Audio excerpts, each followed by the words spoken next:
paz do Senhor. Amém. Convido a todos para nós lermos a palavra do Senhor no Evangelho de Mateus, capítulo de número 25, versículo 14. Evangelho segundo escreveu Mateus, capítulo 25, versículo 14, que vai falar acerca da parábola dos talentos. Glória a Deus. Diz assim a palavra: porque isto é também como um homem que, partindo para fora da terra, chamou os seus servos e entregou-lhe os seus bens. E a um deu 5 talentos, e a outro 2, e a outro 1, a cada um segundo a sua capacidade, e ausentou-se para longe. E tendo ele partido, o que recebera 5 talentos negociou com eles e granjeou outros 5 talentos. Da mesma sorte, o que recebera 2 talentos granjeou também outros 2. Mas o que recebera 1 foi e cavou na terra e escondeu o dinheiro do seu senhor. E muito tempo depois veio o senhor daqueles servos e fez contas com eles. Então aproximou-se o que recebera 5 talentos e trouxe-lhe outros 5 talentos, dizendo: Senhor, entregaste-me 5 talentos, eis aqui outros 5 talentos que eu granjeei com eles. E o seu senhor lhe disse: bem está, servo bom e fiel, sobre o pouco foste fiel, sobre muito te colocarei, entra no gozo do teu senhor. E chegando também o que tinha recebido 2 talentos, disse: Senhor, entregaste-me 2 talentos, eis que com eles granjeei outros 2 talentos. Disse-lhe o Senhor: bem está, bom e fiel servo, sobre o pouco foste fiel, sobre o muito te colocarei, entra no gozo do teu Senhor. Mas chegando também o que recebera 1 talento, disse: Senhor, eu conhecia-te, que és um homem duro, que ceifas onde não semeaste, e ajuntas aonde não espalhaste. E atemorizado, escondi na terra o teu talento, e aqui tens o que é teu. Respondendo, porém, o Senhor disse-lhe: mau e negligente servo, sabes que ceifo onde não semeio e ajunto onde não espalhei? Devias então ter dado o meu dinheiro aos banqueiros, e quando eu viesse receberia o meu com os juros. Tirai-lhe, pois, o talento e dai-lhe ao que tem 10, porque a qualquer que tiver será dado e terá em abundância, mas ao que não tiver, até o que tem será-lhe tirado. Lançai, pois, o servo inútil nas trevas exteriores, ali haverá pranto e ranger de dentes. Pode se assentar. Aleluia, louvando, bendizendo o nome santo e poderoso de Jesus. Antes de entrarmos na palavra, eu gostaria de contar um testemunho para a igreja. Há 2 anos atrás eu fiz uma tomografia do braço e, dentre alguns probleminhas, tinha dado uma lesão no meu ombro. O tendão do ombro direito havia se rompido. E então o médico ele disse: olha, só tem 2 jeitos para tratar isso. Um jeito é a fisioterapia, e com isso deve regenerar, mas se não der jeito com a fisioterapia, então tem que fazer cirurgia. E então, desde então, eu comecei a fazer as fisioterapias indicadas pelo médico, mas muito mal feita, porque não sou nada fitness, então fazer exercício para mim é uma tortura. Eu gostava da parte do aparelhinho que eles colocam e dá um choquinho, aquele era bom, tirava a dor. E então, muitas das vezes, aproveitando uma falha na clínica, eu fazia o aparelho e dava fora na hora do exercício. Muitas vezes eu fugi do exercício físico, porque é muito difícil para mim fazer exercício. E então agora, passado 2 anos, o médico pediu uma nova tomografia para ver como que estava aquela lesão. E aí eu fiz, não confiando na cura, porque eu não fiz o que o médico recomendou para fazer. Então, era até justo que assim fosse. Mas para a honra e glória do Senhor, a lesão ela foi completamente curada. Não tem mais rompimento nenhum dos nervos do meu ombro. Eu glorifico a Deus por isso. Porque ainda que sejamos infiéis, o nosso Deus permanece fiel. E eu recebi a cura, mesmo não sendo merecedora, porque não obedecia às ordenanças corretamente da medicina. Mas o nosso Deus é poderoso, e quando Ele quer fazer, Ele faz. E Ele prova que Ele não precisa de ajuda humana para realizar o milagre. E eu agradeço a Deus por esta cura, por este milagre na minha vida. Maravilhoso é o Senhor. Aleluia. A parábola que nós lemos, ela é contada pelo nosso Senhor Jesus Cristo numa série de muitas parábolas que o Senhor havia contado, estava contando. Ele também conta a parábola dos talentos. E esta parábola, ela vai nos arremeter para um perfil, para um lado espiritual da nossa vida. Jesus, ele estava trazendo ali alguns personagens e contando o fato, mas para relatar um lado espiritual que nós precisamos nos atentar. E o Senhor, ele usa a figura de linguagem do Senhor da terra, do dono da terra, do patrão. E esse Senhor da terra, nós podemos entender que ele é Deus, é o Senhor Criador, é o Deus Todo-Poderoso. Por que nós podemos entender que o Senhor da terra é Deus? Salmo 24, versículo 1 vai dizer: do Senhor é a terra e a sua plenitude, o mundo e aqueles que nele habitam. Então, se do Senhor é a terra e toda a sua plenitude, e até mesmo aqueles que habitam sobre a terra, é do Senhor, ou seja, Ele é o dono da terra, Ele é o dono de tudo. Então nós podemos entender que Jesus está fazendo uma analogia daquele Senhor da terra com o nosso Deus, que é o dono desta terra. Aleluia. O verso 2 ainda do Salmo 24 vai dizer o porquê que Ele é o dono da terra. Porque Ele afundou sobre os mares e afirmou sobre as terras. Por causa disso, nosso Deus, Ele é o Senhor desta parábola. E existiam também os servos, que dá-nos a entender que estes servos são os habitantes, os moradores desta terra, são aqueles que servem ao Senhor da terra. Mas é interessante que os servos, eles são classificados em 3 fases.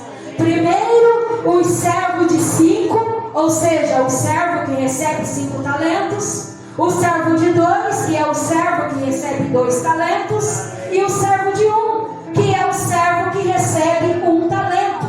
O Senhor, ele vai separar estas pessoas nestas 3 classes. E Ele vai explicar, dizendo que é segundo a capacidade de cada um.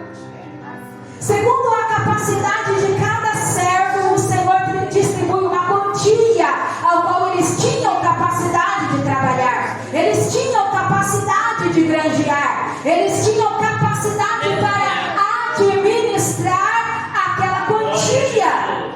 O Senhor, ele não vai ser injusto e cobrar de alguém algo que aquele alguém não sabia fazer. O Senhor estava dando na capacidade de cada um. E coincidentemente, talentos na parábola significa uma medida de ouro ou de prata, ao qual chegava a pesar até mesmo 58 quilos aproximadamente. Então não era uma moeda como a dracma, não era um simples dinheiro, era uma medida monetária de ouro prata muito pesada, muito valiosa, chegando a valer de 16 a 20 anos de trabalho de um trabalhador. Olha como era preciosa esses talentos. Mas a coincidência deste talento é que na nossa língua portuguesa, talento vai significar justamente algo, uma qualidade que nós executamos, uma aptidão natural que nós temos, algo natural que nós sabemos fazer, que podemos fazer com excelência, porque é algo que está em nós, com uma capacidade implícita em nós. Mas na parábola é esta medida de dinheiro, que valia esta grande quantidade de dinheiro. E o Senhor daquela terra vai confiar aquele dinheiro àquelas 3 classes de pessoas. E no reino de Deus também é assim. Existem as pessoas com uma grande habilidade ou uma grande capacidade, e existem pessoas com uma pequena capacidade também.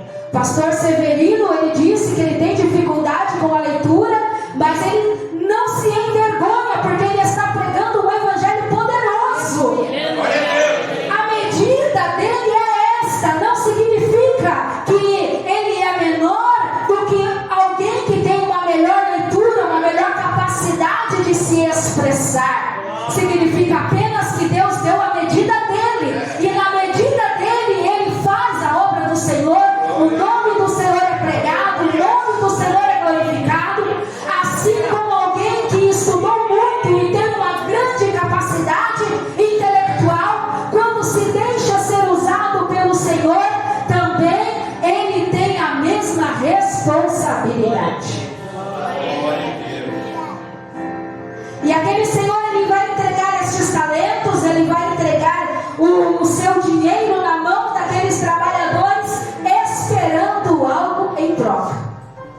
O texto não explica se ele deu uma pequena aula ou uma instrução de como utilizar o seu dinheiro. O texto, ele é muito sucinto nas suas palavras, mas deixa bem claro: o Senhor da terra queria resultado. Ele ia se ausentar, ele ia sair, talvez em viagem, mas ele iria voltar, e quando voltasse, ele sabia que aqueles servos dariam conta de guardar os seus bens, porque o que ele deposita nas mãos dos servos é os seus bens, é a sua soma de dinheiro, é aquilo que ele havia ganhado talvez durante uma vida toda, e ele esperava um resultado daqueles servos. E na parte espiritual é da mesma forma. O Senhor, ele distribui talentos, ele distribui qualidades, ele distribui capacidades a cada um de nós, mas o nosso Deus, ele também espera de nós um resultado. O Senhor, ele espera de nós que nós produzimos da sua obra. Nós aprendemos com João Batista que devemos produzir frutos, e frutos dignos de arrependimento. São coisas espirituais, não são coisas naturais dessa terra. Porque tem pessoas que ela possui uma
resultado de nós.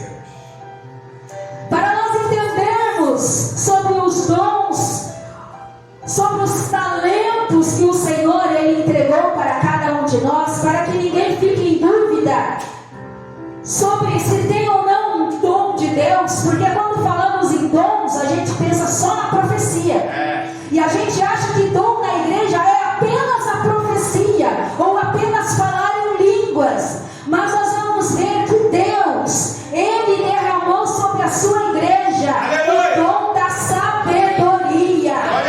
Ser sábio é dom. Ele derramou sobre a sua igreja o dom do conhecimento. Sabe essa vontade que você tem de estudar, de se capacitar, de pesquisar, de procurar, de tentar fazer o melhor sermão, o melhor esboço, de preparar o melhor ensinamento? Isso é dom de Deus. Discernimento de espírito é dom. Quantas das vezes alguém senta do nosso lado e a gente sente um incômodo, conforme o ditado que a gente diz, o espírito não bate. Parece que algo naquela pessoa nos incomoda e a gente sente que há algo de errado com ela. Isso é discernimento de espírito, é dom de Deus. A fé é dom de Deus. A cura ou a capacidade, a habilidade de orar por alguém e ela ser curada é dom de Deus. Operação de milagres é dom de Deus. Como que pode um ombro que estava com o tendão rompido ser curado, sendo que eu fui negligente para com o tratamento passado? É dom de Deus, dom de milagre. A profecia que a igreja bem conhece é dom de Deus. A variedade de línguas que o pastor tanto fala, a variedade de línguas é quando alguém é batizado com o Espírito Santo e ela fala várias formas diferentes daquele idioma espiritual. É variedade de línguas. Tem pessoas que a gente para ouvir as línguas estranhas dela, chega a ser bonito de tão fluido que é. Isso é dom de Deus. E a interpretação de línguas também é dom de Deus. É quando alguém fala em mistério e o Senhor dá a interpretação. Mas o Espírito Santo também presenteia a igreja. Ele também galardoa a igreja com os seus dons. E os dons do Espírito Santo também é sabedoria, também é entendimento, conselho. Sabe aquela pessoa que sempre tem um bom conselho para dar? Que você percebe que aquele conselho provém de Deus, é dom de Deus. A fortaleza, o ato de estarmos firmados na palavra, no Evangelho, na fé em Cristo, isso é dom de Deus.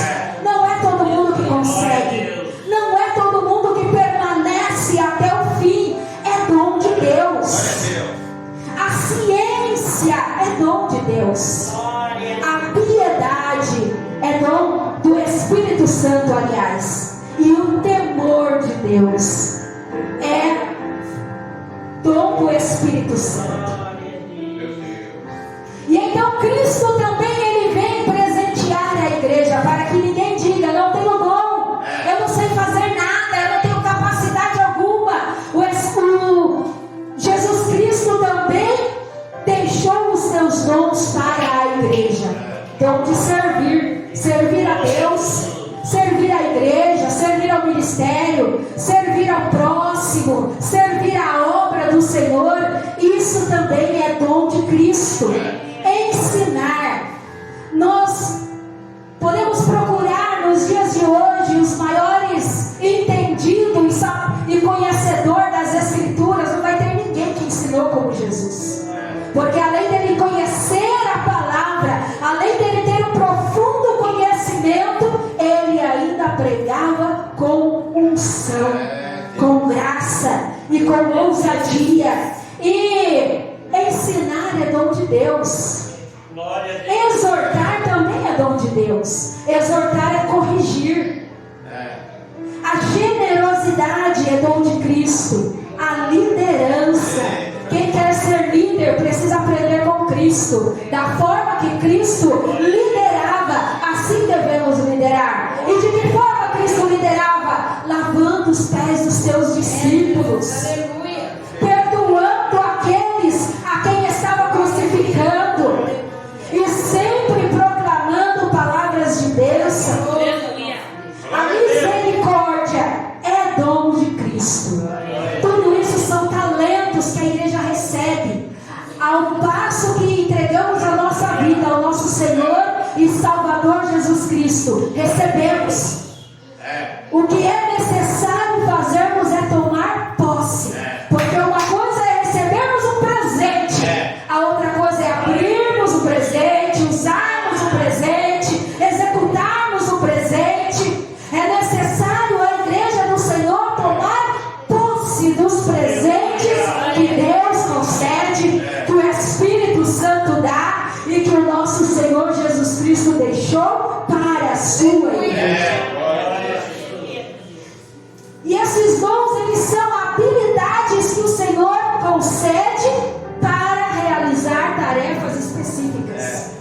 Os dons não é para a gente se exaltar, não é para a gente se mostrar, não é para a gente se colocar num alto nível porque tenho este ou determinado dom. Mas o dom, ele vai capacitar para fazermos obras específicas para o Senhor. É por isso que muitas das vezes a gente não sabe nem como conseguiu fazer aquilo, porque o dom que há em nós nos capacitou para vencer e nos habilitou para realizar a boa e poderosa obra do Senhor.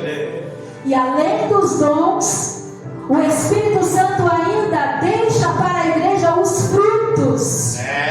E os frutos é o resultado de uma vida regida pelo Espírito. Meu Deus!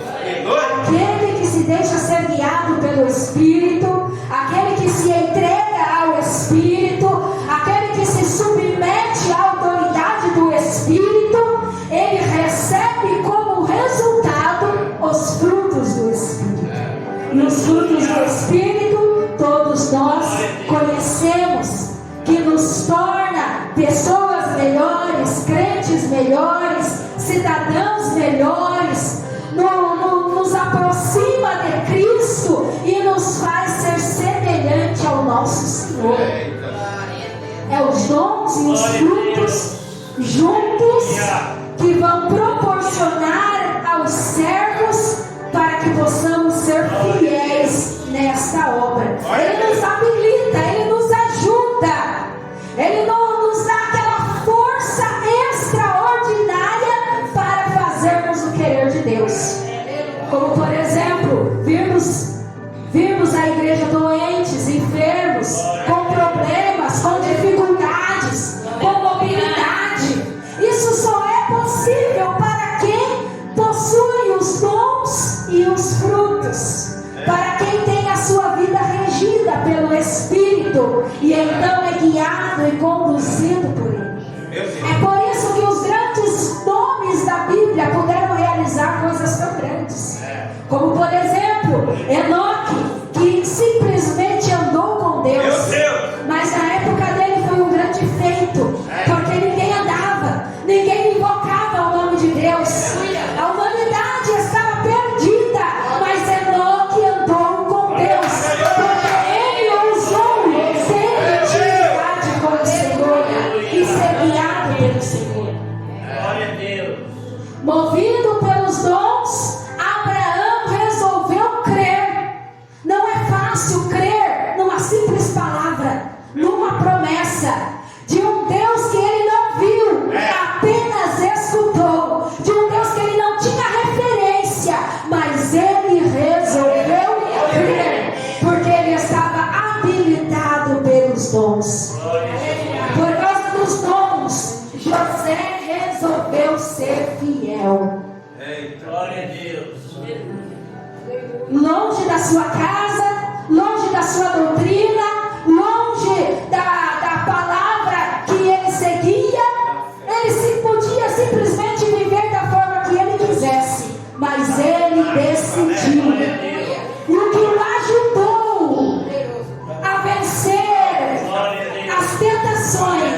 Foi o dom que havia nele.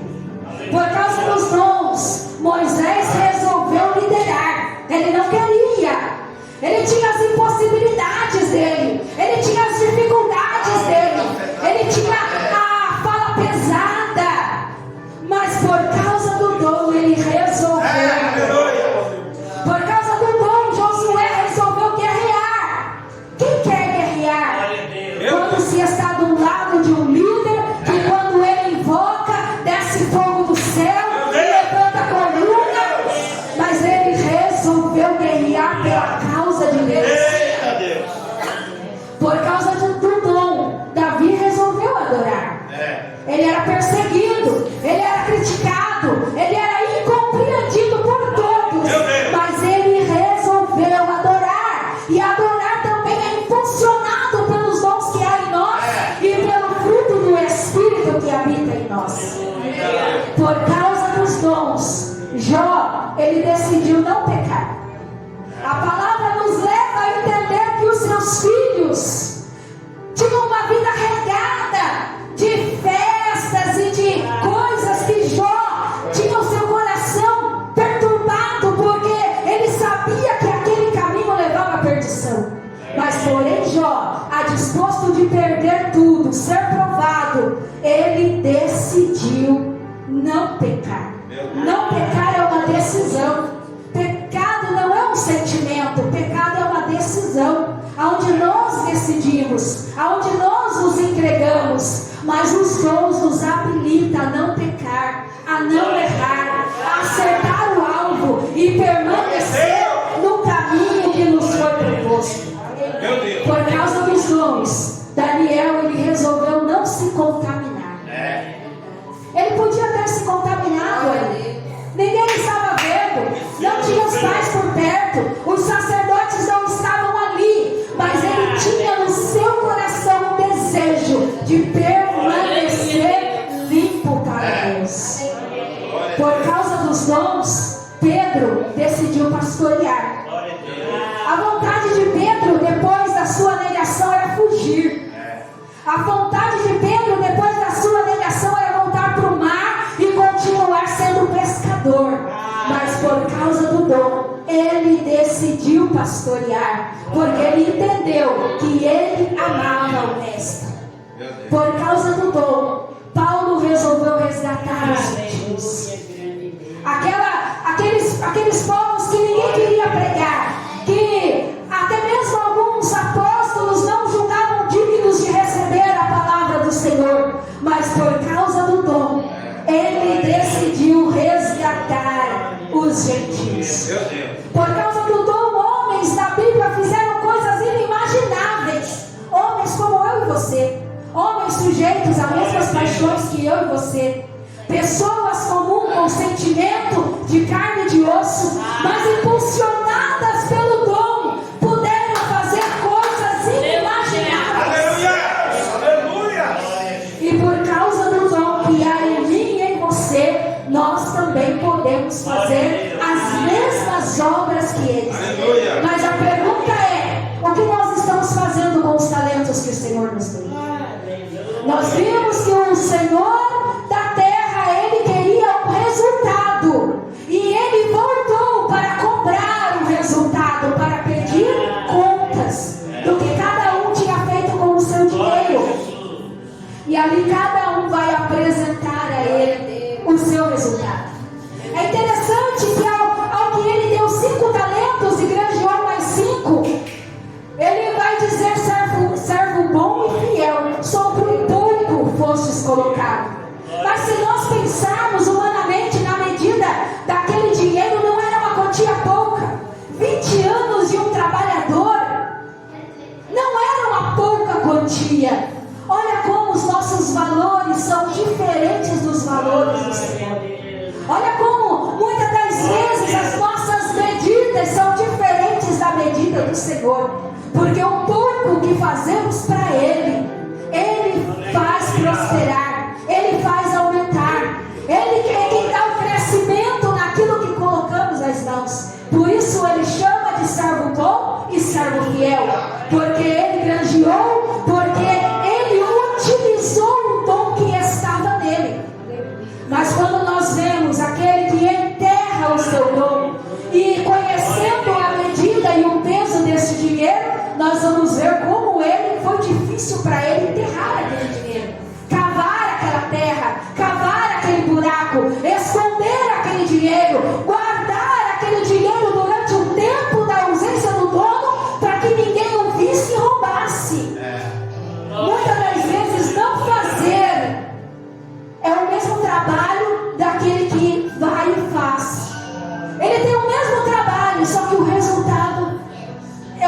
garante a salvação. Porque aqui o Senhor está falando de salvação. E salvação relacionada a obras que fazemos. Salvação relacionada àquilo que o Senhor nos cobra sobre o que Ele colocou na nossa vida. Então, se Ele colocou sobre nós o dom de ensinar, Ele vai cobrar. Por que não ensinou? Se Ele colocou sobre nós o dom de profetizar, Ele vai cobrar. Por que não há profecia na minha casa? E a palavra vai dizer que não havendo profecia, se corrompe. Os dons são necessários para o crescimento de cada um de nós e o crescimento da obra. É necessário para o bom funcionamento do corpo de Cristo, para que não desanimemos, para que não desfaleçamos da fé. Mas quando enterramos o nosso talento, quando não usamos o nosso talento, quando não estamos fazendo aquilo que o Senhor nos deu, o andamento do corpo de Cristo fica comprometido. E o Senhor, Ele vai cobrar. Ele vai pedir contas. E Ele vai dizer: Jotiel, cadê o dom que eu coloquei na tua vida? Cadê o resultado? E Ele vai chamar a cada um de nós e perguntar: eu te dei o dom, eu te dei o talento, eu te dei capacidade, eu te dei fruto do Espírito, cadê as tuas obras? E a penalidade daquele que não faz é duro, é triste, porque Ele vai dizer que será lançado nas trevas exteriores. É a perdição, é a perda da salvação, simplesmente por não fazer aquilo que sabemos, aquilo que temos capacidade e aquilo que fomos comissionados, mas não fizemos. E o Senhor, Ele vai pedir contas, Ele vai cobrar. Mas aquele que fez, ainda que grande ou numa medida pequena, mas fez, Ele vai recompensar, dizendo: servo bom, servo fiel, entra para o gozo do teu Senhor. É a salvação, o céu. As obras por si próprias não nos dão salvação, não compramos salvação, mas elas fazem parte. E quando a negligenciamos, ela vai fazer a diferença lá na frente. Então é melhor fazermos uso daquilo que Deus nos deu. É melhor usarmos os talentos que o Senhor nos deu. É melhor nós utilizarmos tudo aquilo que o Senhor nos capacitou para fazer na nossa medida. O Senhor não está cobrando aqui aquilo que você não sabe, aquilo que você não tem e aquilo que você não consegue. Ele está falando apenas daquilo que Ele te deu e aquilo que Ele já te capacitou para fazer. E a nossa responsabilidade diante desta parábola é muito grande, porque queremos o céu, queremos a salvação e queremos estar ao lado do nosso Mestre. Mas as nossas atitudes vão contribuir juntamente com a nossa fé para estarmos ao lado do Senhor eternamente. Deus venha abençoar a amada igreja do Senhor e o Espírito Santo continue trabalhando nos nossos corações, falando da maneira que Ele quiser. Deus abençoe.